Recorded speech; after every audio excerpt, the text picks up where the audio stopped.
Assalamualaikum warahmatullahi wabarakatuh. Perkenalkan, nama saya Nanerusi Pradita dengan ujung NIM 0080. Di sini saya akan sedikit menjelaskan ulang apa itu produktivitas primer laut. Nah, sebelumnya mohon izin Bapak Niko sebagai dosen pengampu mata kuliah oceanografi. Selanjutnya kita langsung masuk aja. Apa sih itu produktivitas primer laut? Nah, produktivitas primer laut ini adalah proses pembentukan bahan organik dari senyawa anorganik melalui fotosintesis. Nah, di mana energi matahari diubah menjadi energi kimia dalam bentuk senyawa organik oleh organisme autotrof.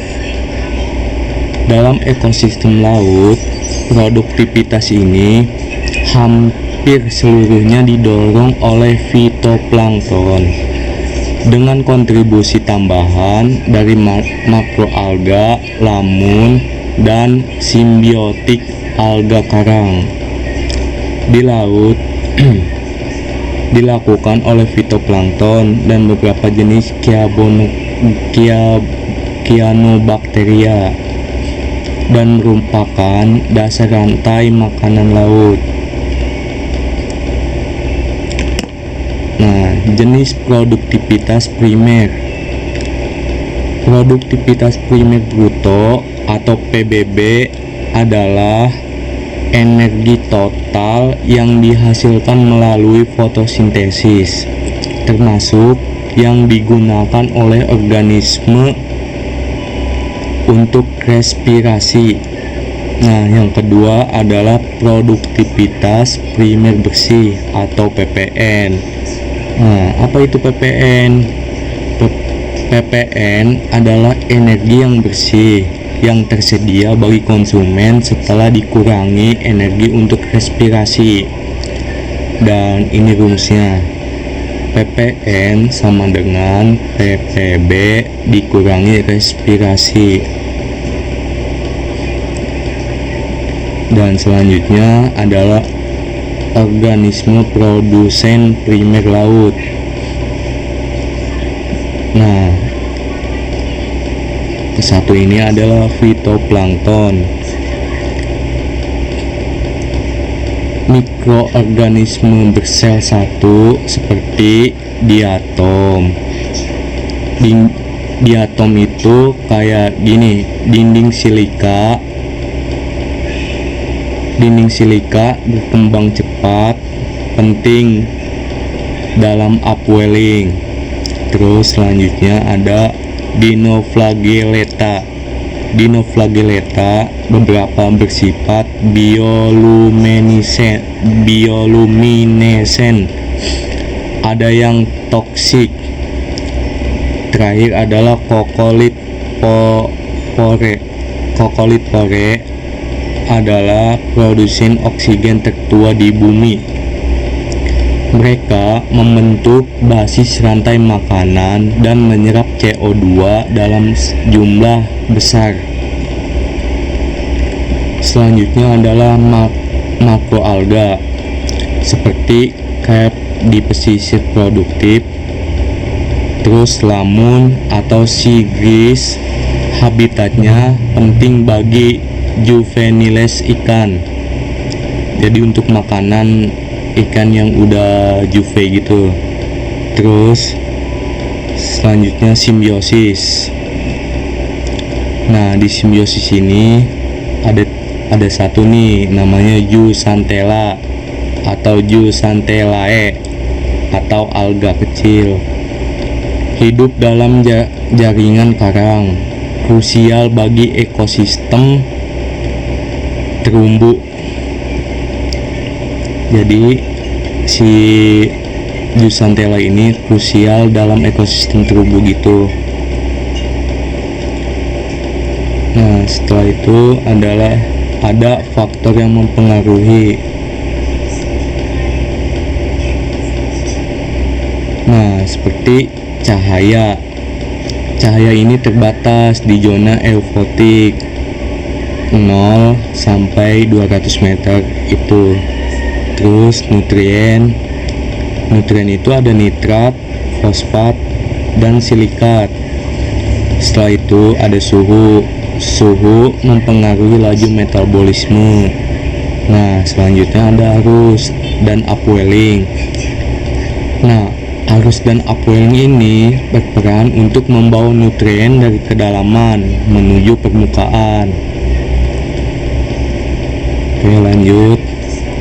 Nah, di sini ada zona produktivitas. Pertama ada zona eufotik. Nah, zona eufotik ini zona tempat fotosintesis terjadi, biasanya hingga kedalaman 200 meter. Terus yang kedua ada zona disfotik atau mesopelagik. Nah, di sini itu kurang atau tidak ada cahaya, sangat sedikit, dan produktivitas primer.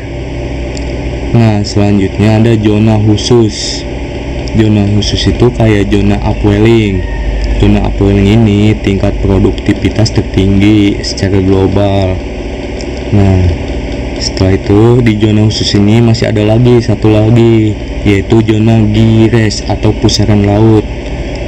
Di zona gires ini nutrien sangat rendah, atau kayak apa ya nama istilahnya, oligotrofik.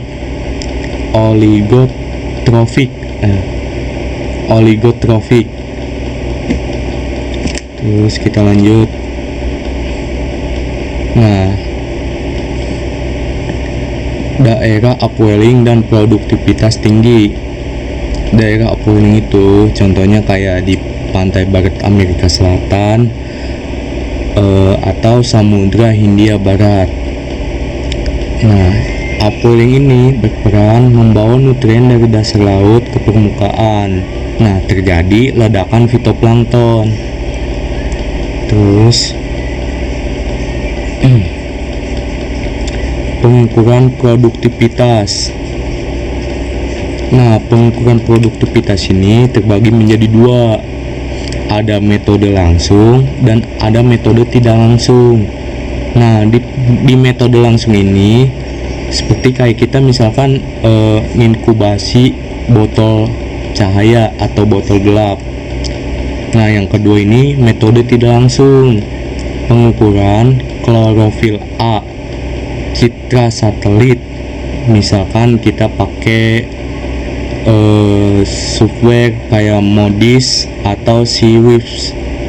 Bukan software, kayak website gitu, namanya Modis atau Swift. Terus peran dalam ekosistem. Yang kesatu jelas dasar rantai makanan. Yang kedua menyerap CO2 dan menghasilkan O2. Terus yang terakhir adalah yang ketiga, pengaruh besar terhadap iklim global dan siklus karbon.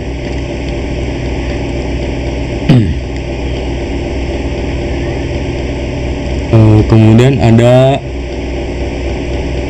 tantangan dan perubahan iklim. Pertama, kayak mengubah pola sirkulasi dan nutrien, itu ada di perubahan iklim. Terus selanjutnya ada asidifikasi laut, misalkan mempengaruhi kelarutan karbonat. Kemudian ada eutrofikasi. Eutrofikasi itu adalah kelebihan nutrien atau menjadi blooming fitoplankton. Setelah itu dari blooming fitoplankton ini menjadi hipoksia. Nah, terus kemudian selanjutnya kesimpulan. Produktivitas primer adalah kunci keberlangsungan ekosistem. Nah, paham kan? Jadi produktivitas primer ini yaitu fondasi bagi seluruh kehidupan laut dan memiliki peran sentral dalam keseimbangan iklim global. Nah, memahaminya tidak hanya penting untuk konservasi dan manajemen perikanan, tetapi juga sebagai bagian dari upaya mitigasi dan perubahan iklim global. Ke depan, keberlanjutan ekosistem laut akan sangat tergantung pada kemampuan kita untuk memantau, memahami, dan melindungi proses aktivitas atau produktivitas primer ini. Terus, yang kedua, dipengaruhi oleh banyak faktor. Ada beberapa contohnya. Terus yang ketiga, penting untuk terus dipantau dalam konteks perubahan iklim. Nah, oke. Baik, gitu aja yang bisa saya paparkan. Kurang lebihnya mohon maaf. Terima kasih. Wassalamualaikum warahmatullahi wabarakatuh.